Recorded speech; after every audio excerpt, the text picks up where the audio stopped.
जमात इस्लामी के धरने और पीटीआई की एहतजाज की कॉल। इस्लामाबाद के रेड जोन सी डी चौक में कंटेनर्स पहुंचा दिए गए। मरी रोड मुकम्मल बंद कर दिया गया। इस्लामाबाद एक्सप्रेस वे पर भी कंटेनर्स मौजूद। मरकजी चौराहे बंद होने से शहरियों को मुश्किलात का सामना। पंजाब भर में 3 रोज के लिए दफा 144 का नफाज। महकमा दाखिला ने पंजाब भर में जलसे, जुलूस, रैलियों, धरनों और एहतजाज पर पाबंदी लगा दी। अवामी इज्तिमा दहशत गर्दों के लिए सॉफ्ट टारगेट हो सकता है, नोटिफिकेशन जारी। इस्लामाबाद समेत मुख्तलिफ शहरों में पुलिस का जमात इस्लामी की क़यादत और कारकुनान के खिलाफ क्रैकडाउन। कई रहनुमा और कारकुन घर लिए। लाहौर में अमीरुल अजीम के घर पर छापा, ड्राइवर गिरफ्तार। बहावलपुर से जमात इस्लामी के 11 जिम्मेदारान को हिरासत में ले लिया गया। सेक्रेटरी इत्तला जमात इस्लामी कैसर शरीफ का कहना है कि पुरअमन एहतजाज और धरने को रोकने के लिए पुलिस कारकुनों और रहनुमाओं को गिरफ्तार कर रही है। हुकूमत होश के नाखून ले और आमिराना सोच को खत्म करे।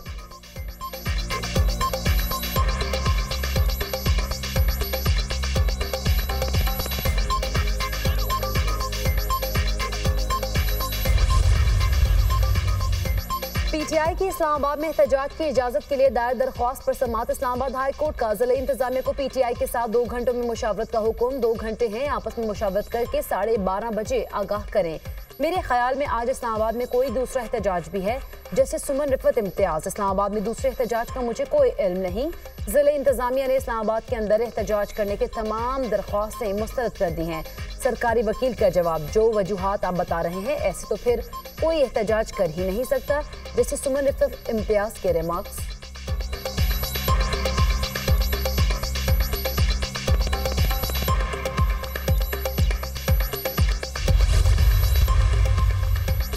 एहतजाज सब जमातों का हक है, इससे कुछ फर्क नहीं पड़ेगा। पीटीआई की भूख हड़ताल समेत तमाम फैसले अलामती होते हैं। पीटीआई ने सियासत में बातचीत की गुंजाइश नहीं छोड़ी। काबीना में पीटीआई पर पाबंदी से मुतालिक कोई गुफ्तगू नहीं हुई। वज़ीर दिफा ख्वाजा आसिफ की मीडिया से गुफ्तगू।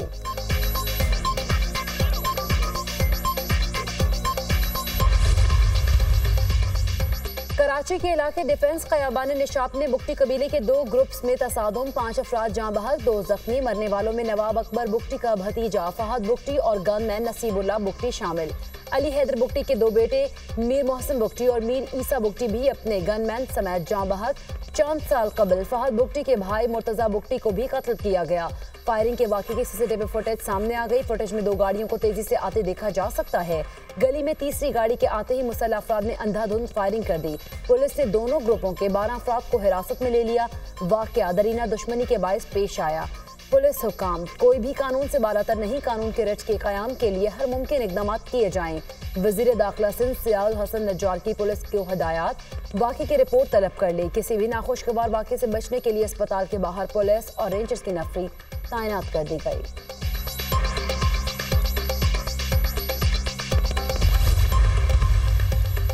हुकूमत फौज और पीटीआई को आमने सामने लाना चाहती है, लेकिन पीटीआई और आर्मी चीफ ऐसा होने नहीं देंगे। बानी पीटीआई ने कहा, बाहर निकलकर पुरअमन एहतजाज करेंगे। कौम नए इलेक्शन की तैयारी करे, नए इलेक्शन होंगे तो ही मुल्क तरक्की करेगा। अपोजिशन लीडर उमर अयूब की बानी पीटीआई से मुलाकात के बाद मीडिया टॉक। कहा, 9 मई और 18 मार्च से मुतालिक सीसीटीवी फुटेजेस गायब कर दी गई। बानी पीटीआई इसके लिए खुद अदालत में केस करेंगे। चीफ इलेक्शन कमिश्नर और 4 सूबाई इलेक्शन कमिश्नर्स मुस्ताफी हों। चीफ इलेक्शन कमिश्नर पर आर्टिकल 6 लगाना चाहिए। बैरिस्टर गोहर खान ने भूख हड़ताल पुरअमन एहतजाज है, जो बानी पीटीआई की रिहाई तक जारी रहेगा।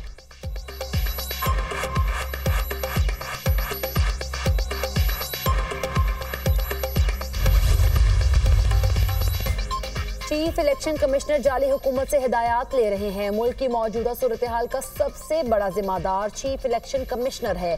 तमाम गैर आईनी इक़दामात का जवाब देना होगा। चीफ इलेक्शन कमिश्नर और उनका साथ देने वालों को फौरन ओहदों से मुस्ताफी होना चाहिए। मुशीर खैबर पख्तूनख्वा बैरिस्टर सैफ का बयान।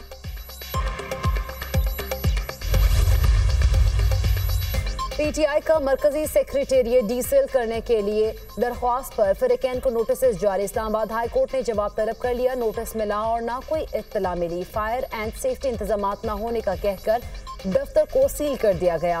वकील के दलाइल, अदालत ने समाअत आइंदा हफ्ते के लिए मुलतवी कर दी।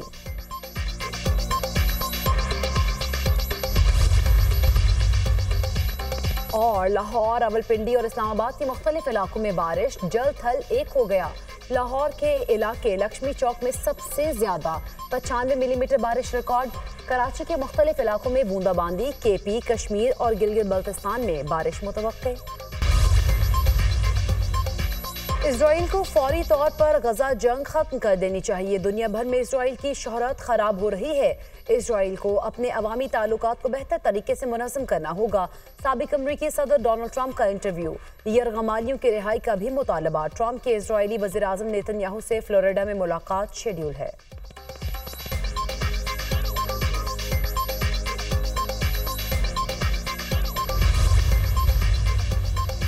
बनू वाक़े पर एपेक्स कमेटी इजलास का एलामिया जारी। एलामी में कहा गया कि दहशतगर्द हर सूरत काबिल मजम्मत है, इनके खिलाफ कार्रवाई होगी। वज़ीर आला ने पुलिस को हुक्म दिया है अगर कोई भी मुसल्लह गैर सरकारी शख्स मुलविस हो तो उसे गिरफ्तार करके कार्रवाई की जाए। पुलिस मुसल्लह गिरोह के दफातर के खिलाफ बिला तफरीक कार्रवाई करेगी। अस्करी इदारों ने वाज़ेह किया कि सूबे में कोई ऑपरेशन नहीं हो रहा। दहशतगर्द अनाज़िर के खिलाफ कार्रवाई पुलिस और CTD करेगी। बॉर्डर के करीब ऐसे इलाकों में जहाँ पुलिस कार्रवाई ना कर सके वहाँ फौज की मदद ली जाएगी। पुलिस को हिदायत जारी कर दी है कि हर वक्त गश्त को यकीनी बनाया जाए। पूरे सूबे बशमूल जनूबी अजला को तरजीही बुनियादों पर इजाफी मदद फराहम की जाए। नई असामियों के लिए तख्लीक में जनूबी अजला को तरजीह दी जाएगी।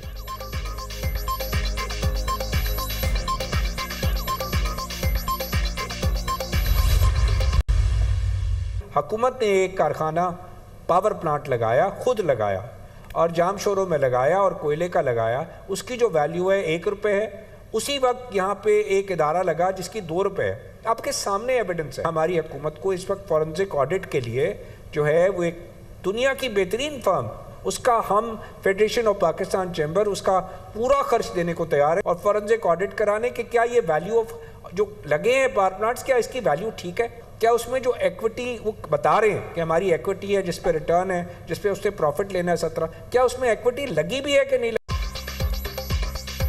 IPPs का हल निकालना पाकिस्तान की सालमियत के लिए जरूरी है। ये 24 करोड़ अवाम का मसला है। हमने 2018 में भी ये मामला उठाया था। अगर 2018 में इनका ऑडिट हो जाता तो मामलात यहाँ तक ना पहुँचते। हुकूमत जवाब पेश ना करे। ये मुआहदे ईमानदारी से नहीं हुए। सब कुछ सामने है। फ्रांसिक ऑडिट होना चाहिए। हुकूमत को फ्रांसिक ऑडिट के लिए हम सारा खर्चा देने के लिए तैयार हैं। साबिक निगरान वफाकी वजीर गोहर एजाज की दुनिया कामरान खान के साथ प्रोग्राम में गुफ्तगू। कहा हुकूमत अपने 52% प्लान से कैपेसिटी पेमेंट खत्म करे। अगर हुकूमत संजीदा है तो हुकूमती प्लान से सुबह ही रिलीफ दे सकती है। चीफ जस्टिस काजी फैजीसा ने फेडरल एक्साइज 2005 केस में जुज़वी इख्तलाफी नोट जारी कर दिया। चीफ जस्टिस ने जुज़वी इख्तलाफी नोट में कहा कि आर्टिकल 201 के तहत किसी हाई कोर्ट का फैसला दूसरी हाई कोर्ट पर बाइंडिंग नहीं। पाकिस्तान एक विफाक है जिसके हर सूबे की हाई कोर्ट मुकम्मल आज़ाद है। ऐसी कोई आईनी तकाजा नहीं कि एक हाई कोर्ट का फैसला दूसरी हाई कोर्ट पर बाइंडिंग हो। कानून और रिवायत का तकाजा है कि समाअत मुकम्मल होने पर अदालत जल्द केस का फैसला दे। मुनासिब वक्त पर फैसला सुनाना इंसाफ फराहमी का नागुज़ीर जुज़ है। सुप्रीम कोर्ट ने खास टाइम फ्रेम में फैसला देने के लिए अदालतों का अहकाम जारी कर रखे हैं। काबिल अफसोस होगा कि अगर सुप्रीम कोर्ट जल्द फैसला सुनाने के असूल का इतलाक खुद पर ना करे। इंसाफ में ताखिर इंसाफ से इनकार के मुतरादिफ है। आइन जल्द इंसाफ का तकाजा करता है। जजेस अपने आप को जवाबदेह हैं। हमें एहतियात और तंदही से मुकदमात का फैसला करने की कोशिश करनी चाहिए।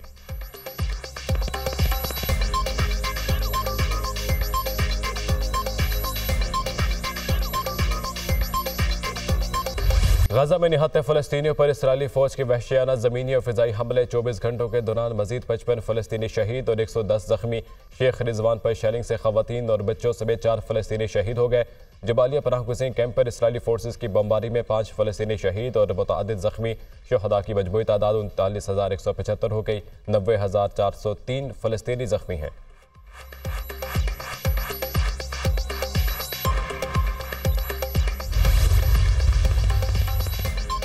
वाशिंगटन में नेतन्याहू के अमरीकी दौरे के खिलाफ शदीद एहतजाज। फ़लस्तीनियों की नस्लकुशी में इसराइल का साथ देने पर अमरीका पर तनकीद। इजरायली वज़ीर आज़म फ़लस्तीनी बच्चों, ख़वातीन और नौजवानों के कातिल के नारे।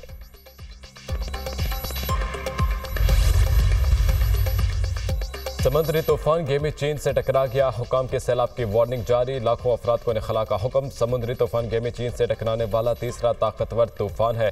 फौजियान सूबे में 227 किलोमीटर फी घंटे की रफ्तार से हवाएं। गुज़िश्ता साल बीजिंग समेत मुख्तलिफ इलाकों में डुक्कोसरी तूफान से $30 बिलियन का नुकसान हुआ था।